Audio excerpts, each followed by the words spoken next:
How is attacking a Pokemon going to raise its friendship meter?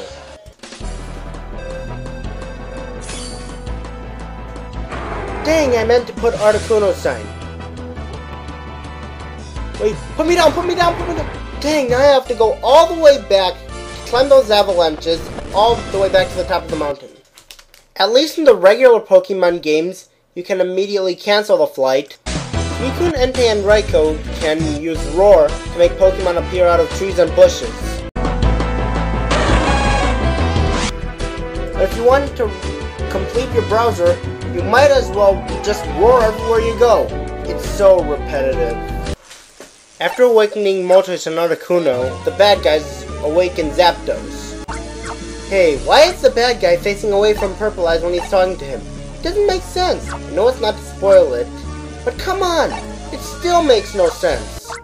Then you go to Oblivia Ruins and find out that Kassa, Harley, Hocus, and Ed are the highest ranked members in the Pincher team.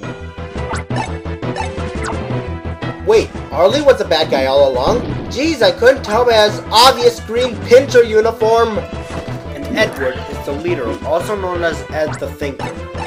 Together, they are known as the Society. Society is good, but when you call it Society with the word T in it, as in teapot, that's very disappointing considering the fact that these are evil masterminds. Then, they summon the Sky Fortress.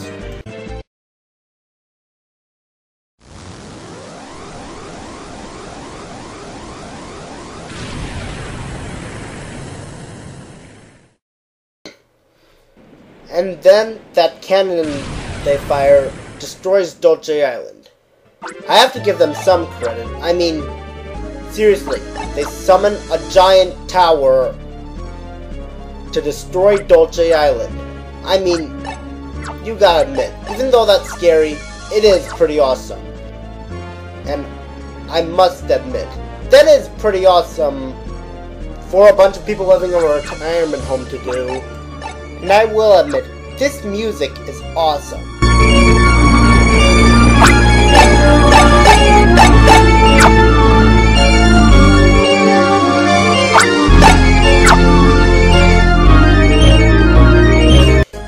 I will admit, when you finally get access to the Sky Fortress, it is pretty fun.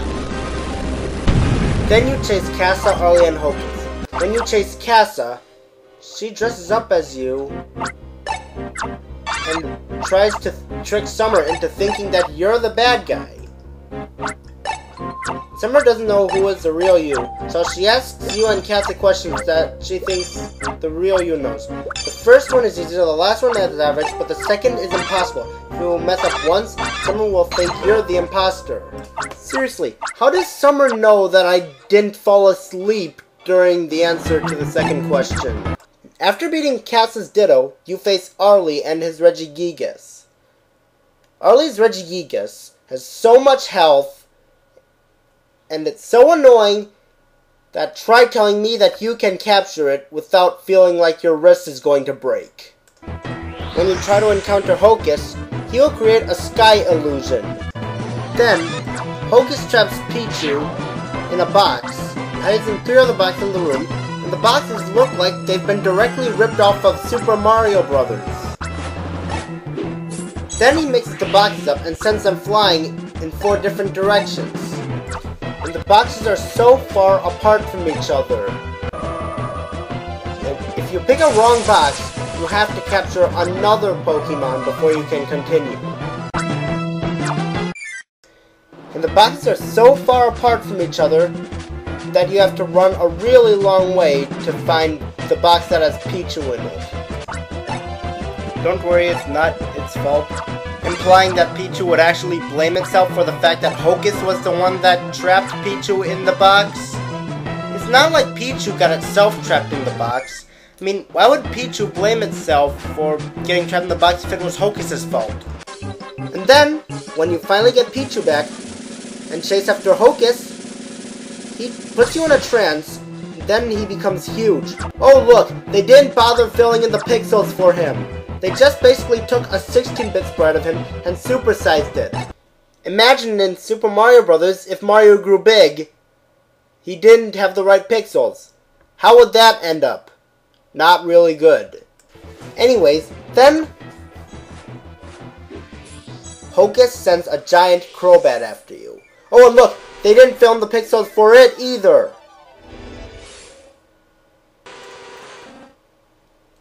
And Crobat only has 3 attacks. And he doesn't even go into rage mode like the other Pokemon. You can capture it really quickly. I expected more from Crobat. I mean, let alone a giant Crobat. And Crobat's supposed to be the strongest poison-type Pokemon. Granted, I do prefer it over Regigigas. I mean, at least it didn't break your wrist like Regigigas does. Then, finally, you face against Ed's Mewtwo. Twice. And then, after that happens, the credits roll and the first part of the game ends. Now let's talk about the quests. There's one quest where an old couple was sitting down and the old man was sitting on the rock. The next thing they knew, they were further apart from each other. Then you capture the rock, which was really a Geodude. Then you show it to the old couple, and it reveals that Geodude was the rock that the man was sitting on, and it moved away. Why didn't the old man fall off? Not that it would be good for him to fall off, but that would make more sense because how could someone his age sit on a moving Geodude without falling off? In one quest, someone thinks he hooked a big fish, and then you have to go around the sea to find it. Then you go around forever looking for a big Pokemon, but then you find out that the Pokemon that he hooked was really a love disc. If they told me that from the start, I wouldn't have done all that searching for nothing. In one of the quests, you have to go around the entire Oblivia region looking for the other Peaches. That would have been fun if the level design were better, or if it didn't take long to find them. Yes, some people in the game can tell you where they were. You might as well talk to every person you see. They don't even show Peach's location in the browser. No! That Honcho is getting away! Wait, you can charge your styler on the sign screen? Why didn't they tell you that earlier? Seriously, that's the only way you can capture Honchkrow. They didn't even introduce any Generation 5 Pokemon. I know this game came before Pokemon Black and White, but the original Pokemon Ranger came before Diamond and Pearl, and Manaphy appeared there. So why can't we capture Zoroark in this game? But that's not even the worst part of the game. The worst part of the game are those horrible past quests. They're so annoying and far from fun. Traveling through time in Zelda is fun,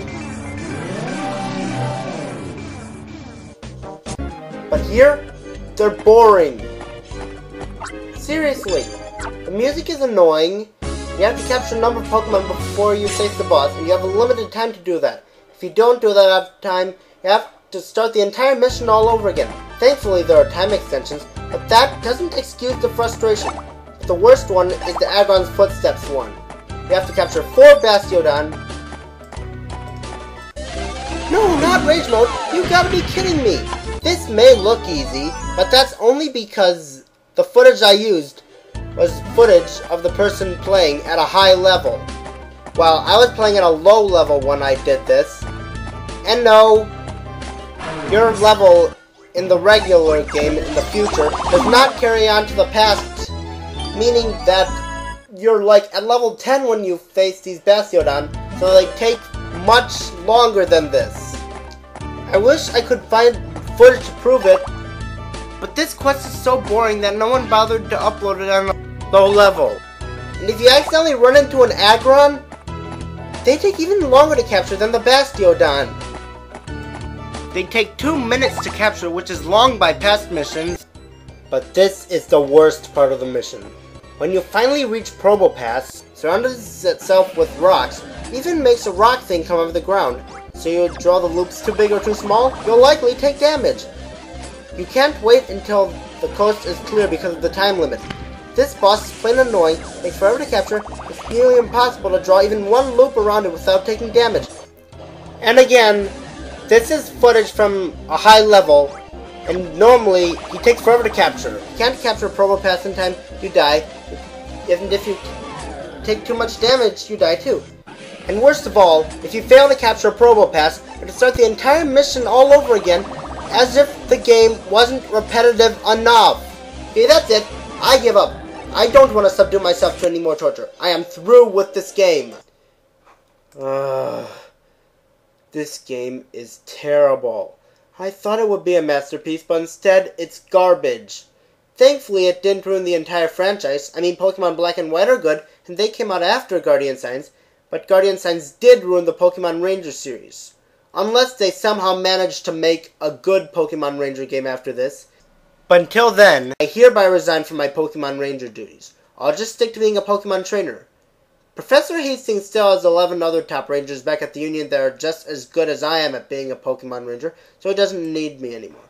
I'm going back to be a Pokemon trainer. So, this is Met57 the Second, and if you like Pokemon Ranger Guardian Signs, I respect your opinion, but I don't like it, and please respect my opinion. So, that's the end of the review.